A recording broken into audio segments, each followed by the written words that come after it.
Hello everyone, welcome back to my YouTube channel the IQ classes. यहाँ पर आप सभी लोगों का हार्दिक स्वागत है एक बार फिर से हमारा अगला लेक्चर में। अगले क्लास में हम लोग जो नेक्स्ट क्लास पढ़ चुके थे उसमें हम लोग देख लिए थे वर्ण के बारे में, ठीक है ना। हम लोग उसमें पढ़ रहे थे वर्ण में स्वर वर्ण। क्या पढ़ रहे थे बच्चे? स्वर वर्ण पढ़ रहे थे। कल आप लोगों को बताया गया कि वर्ण किसे कहते हैं, वर्ण के प्रकार कितने होते हैं, ठीक है। फिर सबको अलग अलग डिफाइन किया गया, मात्रा बताया गया, कुल वर्ण कुल स्वर बताया गया, स्वर की संख्या बताया गया, मात्रा की संख्या गिनाया गया।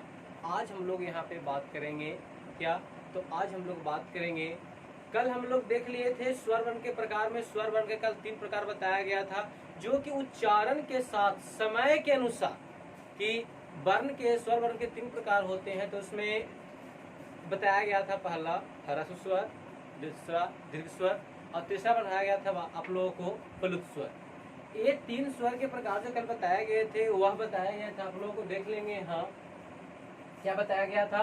तो वहां पे हम लोग देखे थे कि उच्चारण करने में कितना समय लगता है, अर्थात बोले तो समय के अनुसार उसे डिफाइन किया गया। आज हम लोग उसके अगले लेक्चर में अगले पार्ट में देखेंगे, उसी से रिलेटेड है। वर्ण का ही प्रकार का अगला लेक्चर आ रहा है जो हम लोगों का है जीभ के प्रयोग के आधार पर 3 भेद होते हैं। आज हम लोग पढ़ेंगे जीभ के प्रयोग के आधार पर। जीभ के 3 भागों में डिवाइड किया गया है, खंडन किया गया है। और 3 भाग क्या क्या है? तो पहला है अग्रभाग, दूसरा है मध्य भाग और तीसरा है पश्च भाग।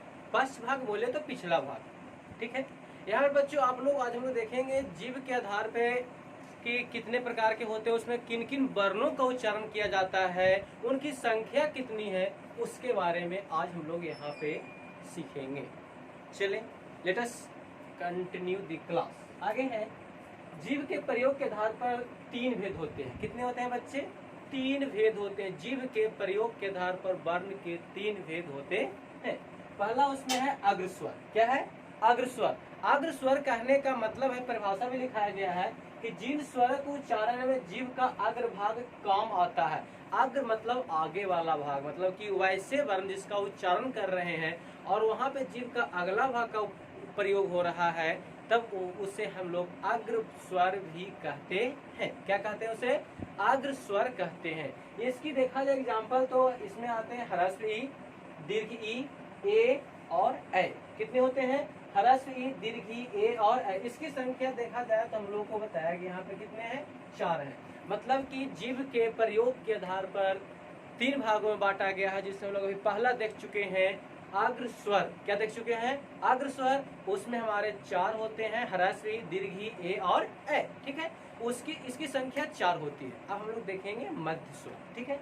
अब क्या है? मध्य स्वर है। मध्य मतलब कि बीच वाला। हम लोग के जीभ का जो बीच वाला, हम लोग खाना खाते हैं तब हम लोग टेस्ट करते हैं खट्टा, मीठा, तित्ता, कड़वा, ठीक है ना। तो ये सब का भी टेस्ट करते हैं, वह हम लोगों को अग्रभाग, मध्य भाग, पश्च भाग के अनुसार ही पता चलता है। तो उसी अनुसार यहाँ पे वर्णों का उच्चारण करने की जो प्रक्रिया है उसे जीभ के आधार पर बांटा गया है। हम लोग दूसरा देखेंगे क्या?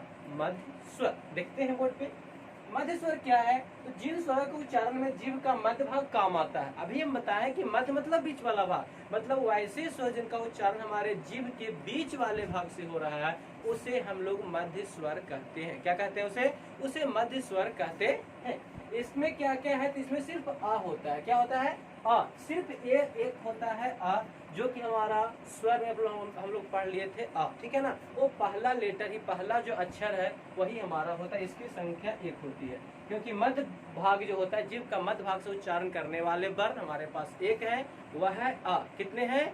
1 है। और वह है तो कौन है? वह आ है। आपसे पूछेगा कि मध्य स्वर की संख्या कितनी है, कौन है, तो बताना है कि मध्य स्वर की संख्या 1 होती है और वह जो है हमारा स्वर का पहला अर्थात आ होता है। यहाँ तक कंप्लीट हो गया।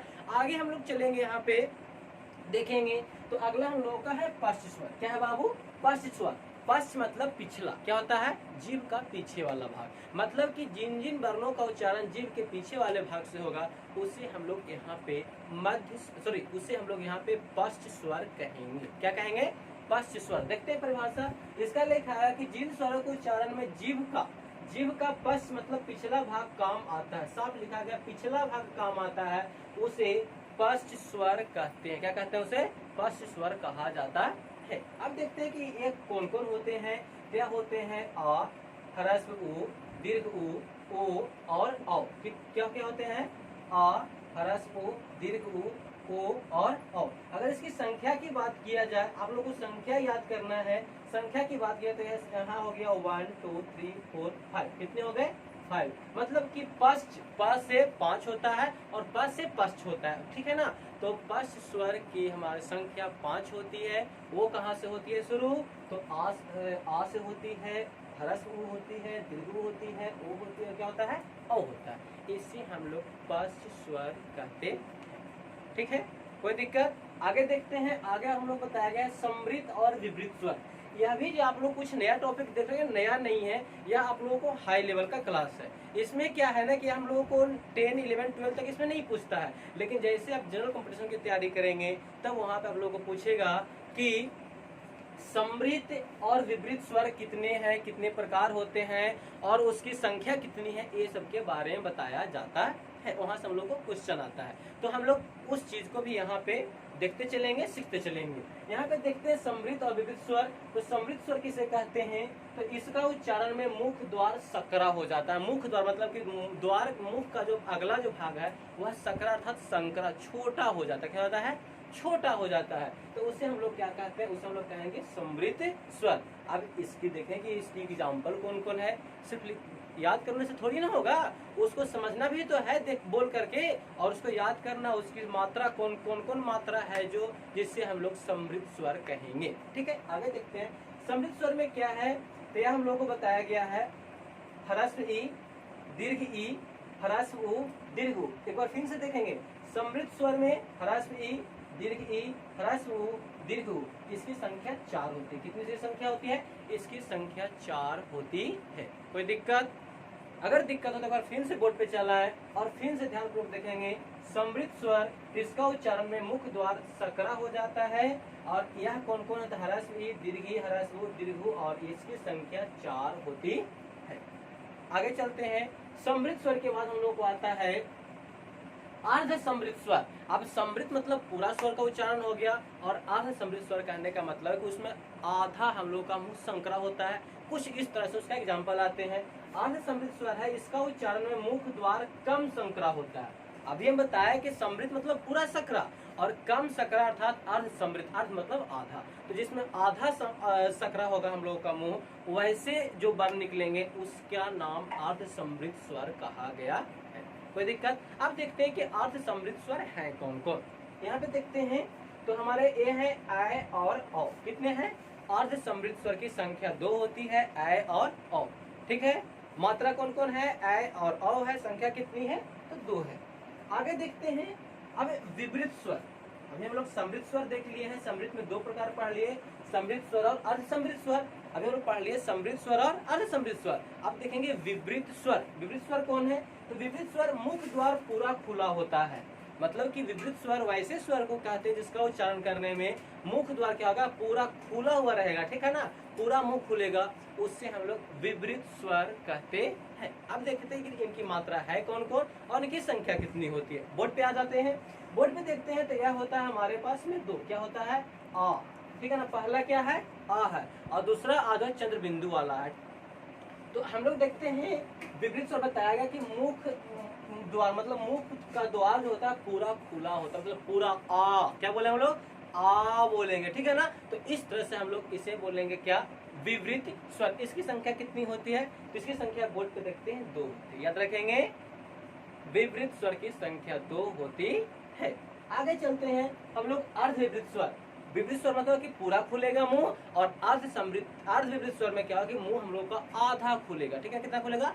आधा खुलेगा। सब मम्मी कभी कभी आप लोग खाना खिलाते होंगे, बचपन में तो याद आता होगा, बेटा मुंह फाड़। तो मुंह फाड़ मतलब कितना? इतना सा नहीं, पूरा मुंह फाड़ मतलब मम्मी के हाथ में जो कोर है आपके लिए, ठीक है ना, वो जो प्यार से आपको खिला रही है वो आपके पूरा कोर आपके मुंह में चला जाना चाहिए। अर्थात पूरा कोर आपके मुंह में जा रहा है तब उसे विवृत स्वर कहेंगे, और आधा आपके कोर मुंह में जा रहा है तो उसे अर्ध विवृत स्वर कहेंगे, ठीक है। कोई दिक्कत? आगे देखते हैं बोर्ड पे इसकी मात्रा कौन कौन होती है और इसकी संख्या कौन कौन है। यहाँ देखते हैं तो मुख द्वार अर्ध खुला होता है, मतलब कि आधा खुलता है, ठीक है ना, उसे हम लोग अर्ध विवृत स्वर कहेंगे। और यह है को आ, ऐ, औ और आ। क्या है यहाँ पे? देखिए यहाँ पे थोड़ा सा कंफ्यूजन नहीं होना है। विवृत स्वर में क्या है कि आ पे चंद्र बिंदु है, ठीक है ना, और अर्ध विवृत स्वर में क्या है कि आ पे चंद्र बिंदु नहीं है। वो जो हम लोग बचपन में याद किए थे ना, डॉक्टर वाला, ठीक है ना, कौन वाला चंद्र बिंदु? डॉक्टर वाला, एक चांद वाला। तो विवृत स्वर याद करेंगे तो उसमें क्या हो जाएगा? उसमें हम लोग को हो जाएगा चंद्र बिंदु अर्थात चांद वाला। और अर्ध विवृत स्वर याद करेंगे जिसमें आधा मुंह खुलेगा, उसे हम लोग याद करेंगे किस नाम से? डॉक्टर वाला के चिन्ह के नाम से, ठीक है, कोई दिक्कत है ना। अब हम लोग इसमें अगले टॉपिक में देखेंगे। तो अभी हम लोग देख रहे थे यहाँ पे अर्ध विवृत स्वर, ठीक है ना। अर्ध विवृत स्वर अर्थात बोलने का मतलब है मेरा कि विवृत स्वर के नीचे एक आया था अर्ध विवृत स्वर। विवृत स्वर कहने का मतलब है कि वैसे वर्ण का उच्चारण किया जाता है जिसको उच्चारण करने में हमारा मुंह पूरा खुलता है, ठीक है ना, आ, इस तरह से, ठीक है। तो पूरा अगर मुंह खुल रहा है तो उसे हम लोग बोलेंगे क्या? उसे हम लोग बोलेंगे विवृत स्वर। और कम मुंह खुल रहा है, आधा मुंह खुल रहा है, तब उसे अर्ध विवृत स्वर बोलेंगे। अर्ध विवृत स्वर की संख्या 4 बताया गया है, ठीक है। अब हम लोग आगे देखेंगे। आगे है संधि और समान स्वर, ठीक है ना। संधि और समान स्वर है, यह आप लोगों को कॉम्पिटिटिव एग्जाम की तैयारी करेंगे वहां पे यहाँ से क्वेश्चन आता है, ठीक है ना, क्वेश्चन आया भी हुआ है। और इसे लोग देखते हैं संधि स्वर। तो संधि स्वर संख्या में 4 होती है। संख्या में कितनी होती है? 4 होती है। ध्यान देंगे संख्या में यह जो है यह 4 होती है। यह अब इसकी मात्रा कौन कौन है? इसकी मात्रा है ए, ऐ, ओ और औ। कितनी मात्रा है? ए, ऐ, ओ और औ। इसकी संख्या कितनी है? एक होती है 4। कौन है? संधि स्वर। संधि स्वर की संख्या 4 होती है। मात्रा याद कर लेंगे। ए के बाद ऐ होता है, ओ होता है, उसका क्या होता है? ओ। यह होता है हम लोग को संधि स्वर। आगे देखेंगे समान स्वर। क्या देखेंगे आप? अब देखेंगे हम लोग समान स्वर। समान स्वर संधि स्वरों को छोड़कर सभी शेष स्वर समान स्वर होते हैं। कहने का मतलब कि संधि स्वर हम लोग 4 गिन लिए। 4 कौन कौन गिन लिए? 4 गिन लिए। ए, ऐ, ओ और क्या गिन लिए? ओ। ये 4 को छोड़ करके जो भी हमारे पर स्वर बच रहा है ना, उसे हम लोग समान स्वर के अंतर्गत पढ़ते हैं, अध्ययन करते हैं, ठीक है। इसकी मात्रा याद कर लेंगे। तो मात्रा समान स्वर की मात्रा क्या है? आ, ह्रस्व ई, दीर्घ ई, ह्रस्व उ, दीर्घ उ, री, अनुस्वार और ये क्या है? विसर्ग। क्या है? अनुस्वार और विसर्ग। इसकी संख्या कितनी होती है? तो इसकी संख्या 9 होती है। कितनी होती है इसकी संख्या? इसकी संख्या 9 अर्थात 9 होती है। अभी हम लोग देख लिए संधि स्वर और समान स्वर। अब हम लोग इस क्लास में क्या क्या रिवाइज कर चुके हैं हम लोग देखते हैं। अभी हम लोग इसमें पढ़ लिए ग्रामर अर्थात हिंदी व्याकरण किसे कहते हैं। व्याकरण की परिभाषा बताया गया। व्याकरण का परिभाषा के साथ आपको भेद बताया गया। भेद के साथ हम लोग उसके परिभाषा के साथ हम लोग आ रहे हैं। वर्ण बताया गया। वर्ण किसे कहते हैं, वर्ण के प्रकार कितने होते हैं, मात्रा कितनी होती है, मात्रा की संख्या कौन कौन है, ये सब बताया गया। फिर आप लोगों को वर्ण के प्रकार स्वर, वर्ण, व्यंजन, वर्ण। तो अभी हम लोग स्वर वर्ण के अंतर्गत पढ़ रहे थे। स्वर वर्ण के अंतर्गत आप लोगों को सबसे पहले बताया गया समय के अनुसार कुछ किसी वर्ण को उच्चारण करते हैं तो समय के अनुसार कितना समय लग रहा है किस वर्ण को उच्चारण करने में, उसके अनुसार स्वर वर्ण को हम लोग 3 प्रकार से डिवाइड किए थे। पहला क्या? ह्रस्व स्वर, दूसरा दीर्घ स्वर, तीसरा क्या था? प्लुत स्वर। उसके बाद हम लोग देखे क्या? जीभ के आधार पर, ठीक है ना, उच्चारण जीभ के आधार पर हम लोग कितना डिवाइड किए? तो वहां हम लोग डिवाइड किए थे 3। कितने डिवाइड किए थे? 3। अब उसमें 3 क्या क्या था? तो अग्र स्वर, मध्य स्वर, पश्च स्वर, ठीक है ना। उसके बाद हम लोग पढ़े क्या? तो समृत और विवृत पढ़े। क्या पढ़े? समृत और विवृत। वहां भी आप लोगों को इनकी मात्रा कौन है, इसकी संख्या कितनी होती है वो बताया गया। इसके बाद आप लोग क्या बताया गया? तो आप बताया गया संधि स्वर और समान स्वर। संधि स्वर अभी अभी हम लोग देखे हैं, बोर्ड पे फिर से एक बार देख लेंगे। संधि स्वर की संख्या 4 होती है। ये होते हैं ए, ऐ, ओ और औ। कौन कौन मात्रा है? ए, ऐ, ओ और औ। इनकी संख्या कितनी है? इनकी संख्या 4 होती है। इसके बाद हम लोग देखेंगे क्या अगला क्या है? तो अगला है समान स्वर। समान स्वर साफ बोलता है कि संधि स्वर को छोड़कर, मतलब कि 4 बार हम लोग जो याद कर लिए ए, ऐ, ओ और औ, ये 4 वर्णों को छोड़कर जो भी शेष बचा हुआ है उसे हम लोग समान स्वर में गिनती करते हैं।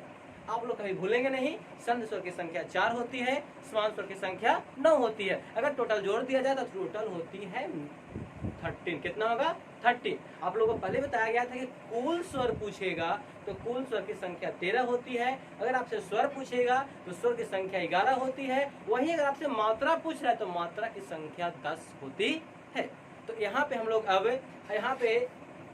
लोग स्वर वर्ण के बारे में पूरा जानकारी प्राप्त कर लिए हैं। अब हम लोग अगले लेक्चर में मिलेंगे व्यंजन वर्ण। व्यंजन वर्ण का परिभाषा पढ़ेंगे, प्रकार पढ़ेंगे, प्रकार के अंतर्गत कौन कौन से वर्ण आते हैं उस सब के बारे में हम लोग चर्चा करेंगे। Thanks bye Nandini sir.